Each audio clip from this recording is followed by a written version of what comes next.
My shirt says Springfield Mo, where dreams come true, which is great because it's super funny about Springfield, but like, we all know it's funniest because dreams come true in Disney World. You get me?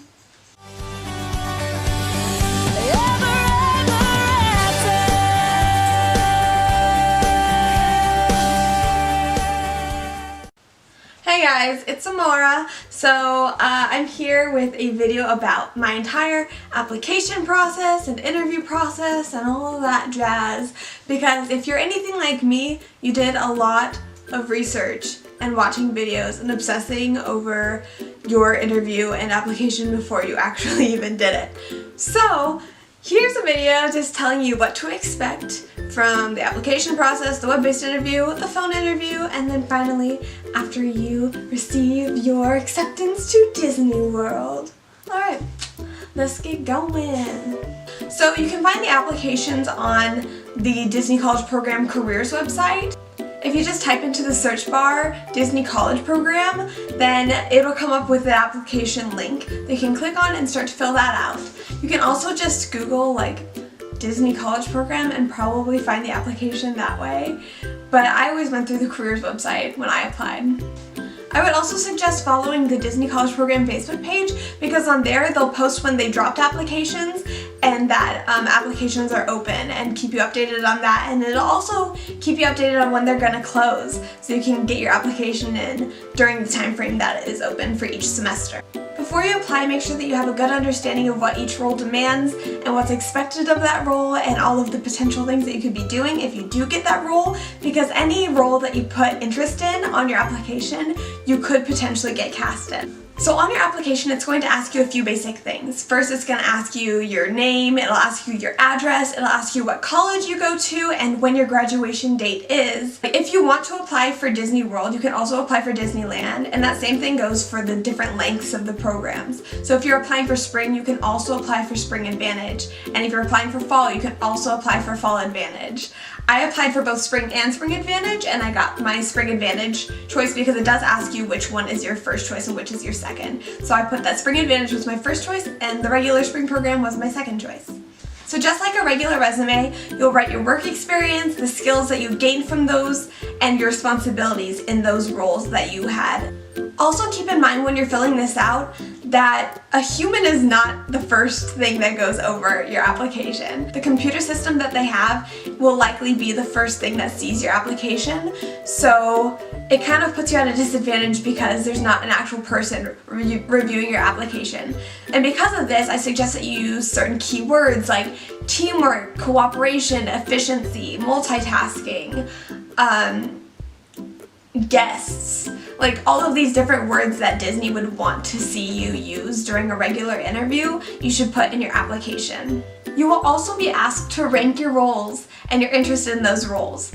Please don't put interest in roles that you don't have any interest in.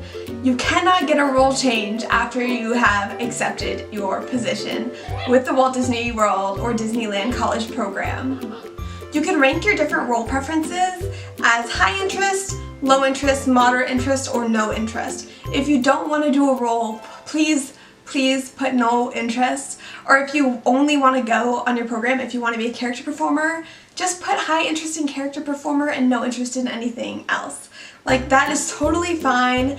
Disney understands if you pass your character performer audition and you get accepted into that role. That's super exciting and you'll still get to go and do what you want. But they just want to be able to give the roles to the people who really genuinely want them. And that's something that everyone else who gets accepted likes to see as well. And even the people who don't get accepted. It's really disappointing when there's someone who wasn't accepted for a role who really wanted it, and then the other person who got, let's say, like quick service food and beverage is posting on the Facebook pages about how unhappy they are in that role.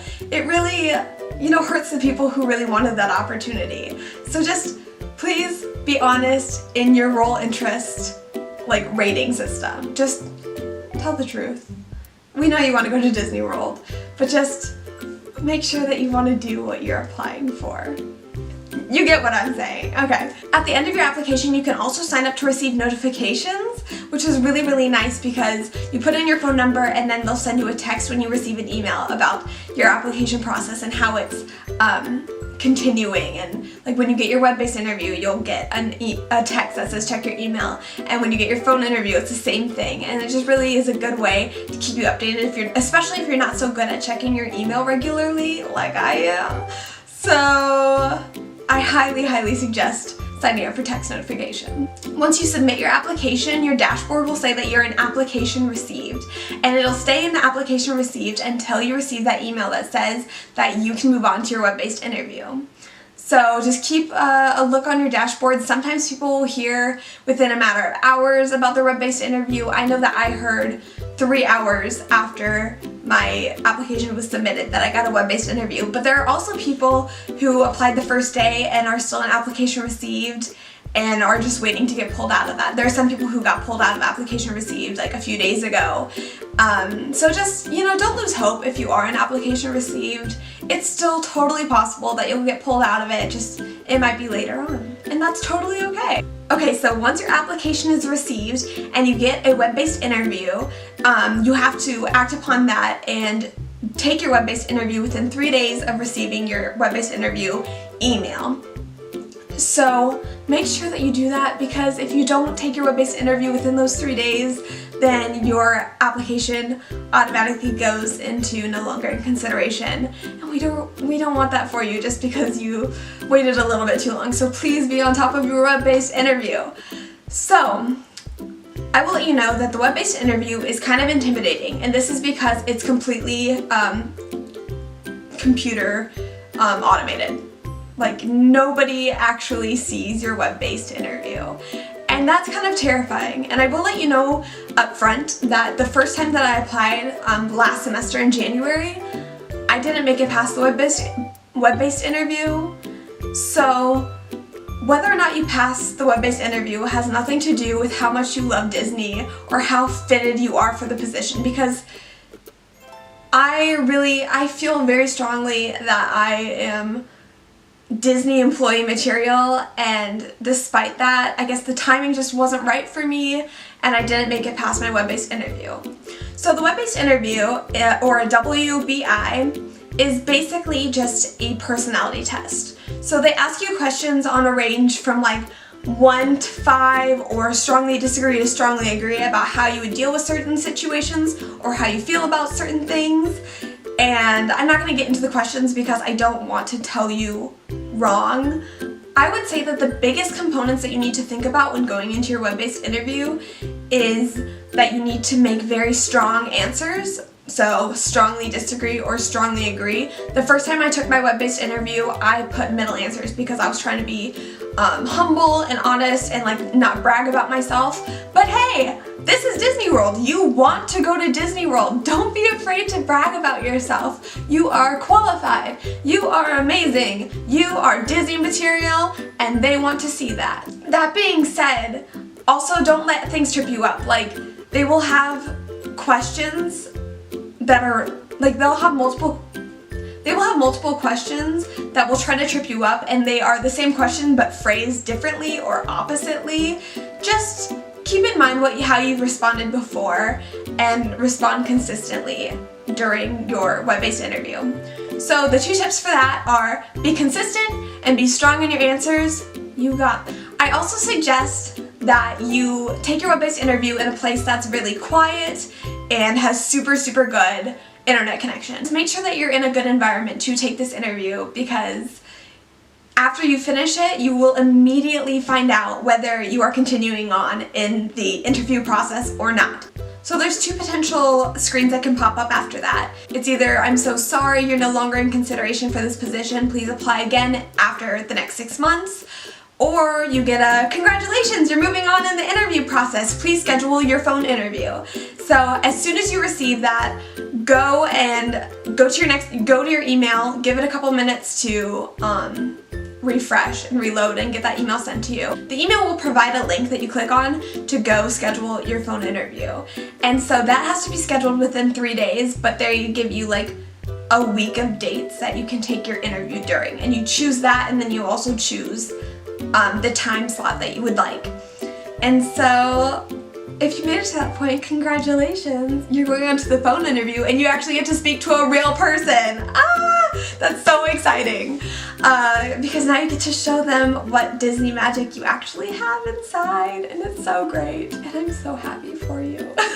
So, if you've made it to the phone interview, you finally get to speak to a real human who understands you and your love for Disney and relates to you and just wants what is best for you and wants you to succeed, and it's so very, very exciting. So, despite the excitement, it's also nerve-wracking, and I did so much preparation and watched so many interview videos and all of these things, and I came up with a list of things that you need to take into consideration or prepare beforehand. It's very general because some things are role specific and not every recruiter will ask you the exact same questions. So this is just a general how you should prepare and what mindset you should get in before your phone interview. But whatever time you scheduled your interview for, you want to make sure that you are prepared and ready for it about 10 minutes before you could potentially get a call. Because I've heard that they can call you anywhere between 15 minutes after or 15 minutes before your originally scheduled time, just depending if they're going late or running early with their phone interview schedule. So these are different things that you should be prepared to answer. They will ask you about your personal information, like clarifying your name, your address, what school you go to, your graduation year, if you have a valid US driver's license, and if you have piercings or tattoos, and if you know what the Disney look is and you're okay with complying to those standards. But these are things that you should prepare general answers for the questions. I have, why do you want to do the program? I was definitely asked why you want to do the program and why you are fit for Disney, why you think that you should be going to Disney rather than doing other internships that are available. And this is just a good opportunity to tell them how much you love it, how passionate you are about it, or you are about it. Perhaps an experience you had that changed your life, how it's impacted you, and just really, really get to the roots of why it's important for you to be involved in the Disney company. Other questions that were asked were, do you work in a fast-paced environment or a slow-paced environment better? You can prepare an answer for that however you feel fit. If you've lived with roommates and how that went, and if you had any negative situations, how you overcame those and dealt with those. They also asked situations that you dealt with that were difficult at different workplaces. I had an answer prepared for this because I work in the food service right now, or in the food service industry right now, and so I was prepared with an answer from that. But because I put on my application that I had worked in merchandise before, she actually specified, what is a difficult situation that you've dealt with in your merchandise role that you had a year ago? And I had to think, and it was crickets. And I was like, okay, I can pull an answer out of somewhere in my brain. Oh my goodness. And it kind of flustered me because I was not ready for that. I had an answer for a specific job that I was in right now. And so I would just suggest having an example from the different jobs that you put on your application. So definitely another thing is have your application in front of you, or at least have an idea of what you put on your application before you go into your phone interview. Another thing that they will definitely ask you is if you've dealt with an emergency before, and if you have, how did you deal with that emergency?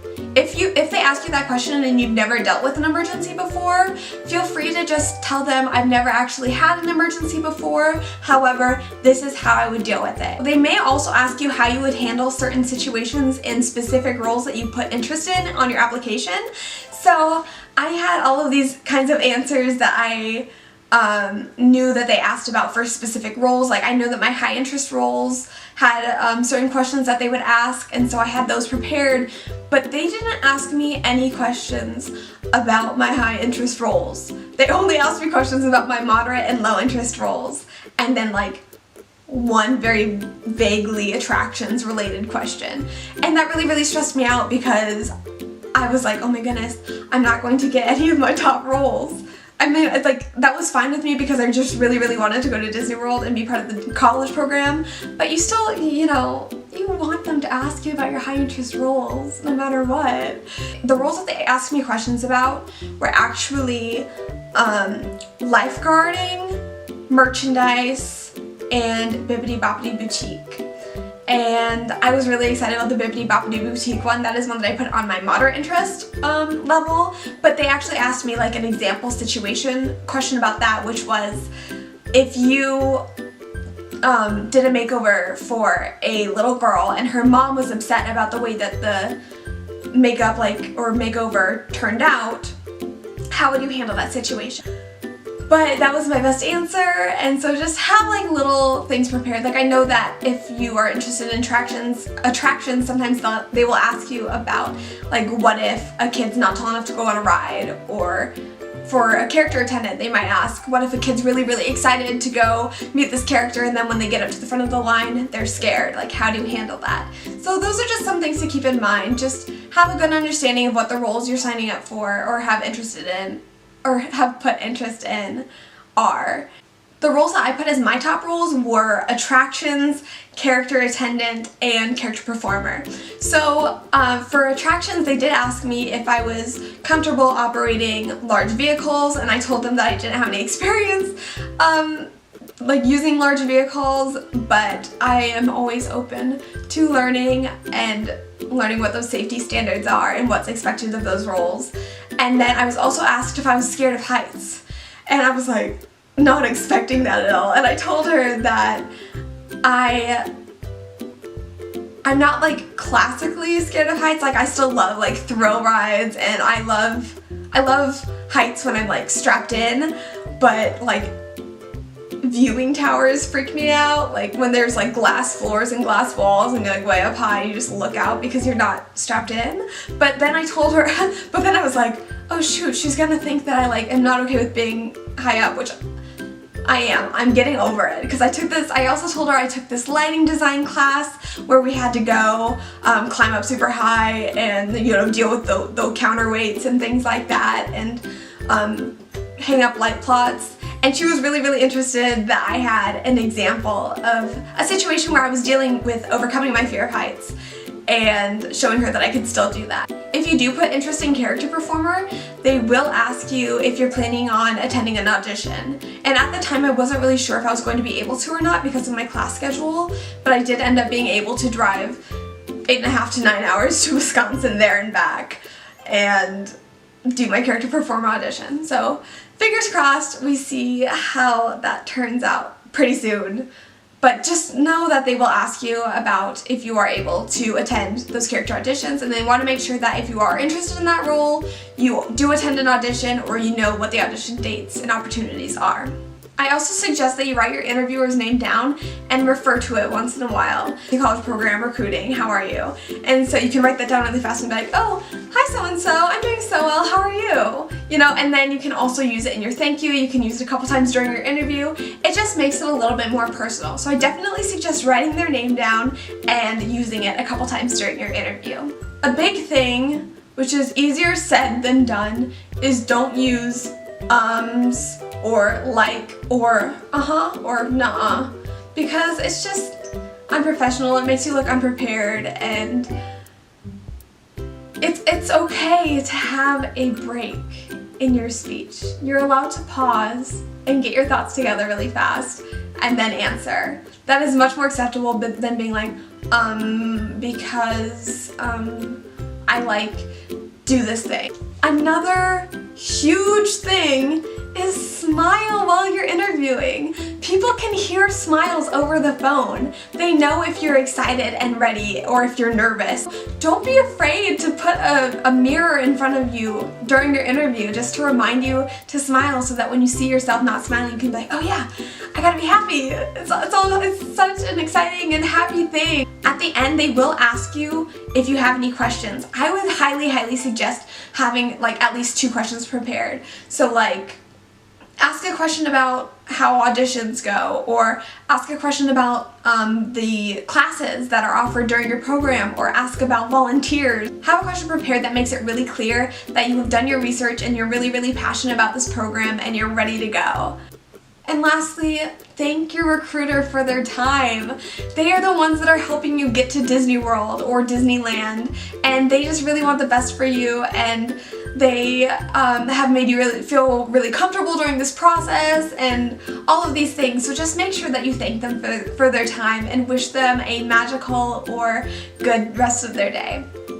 So, this is the last step. I'm so happy for you, because if you have survived the very, very long wait that comes with applying for the Disney College program, and you have received your acceptance email that says congratulations,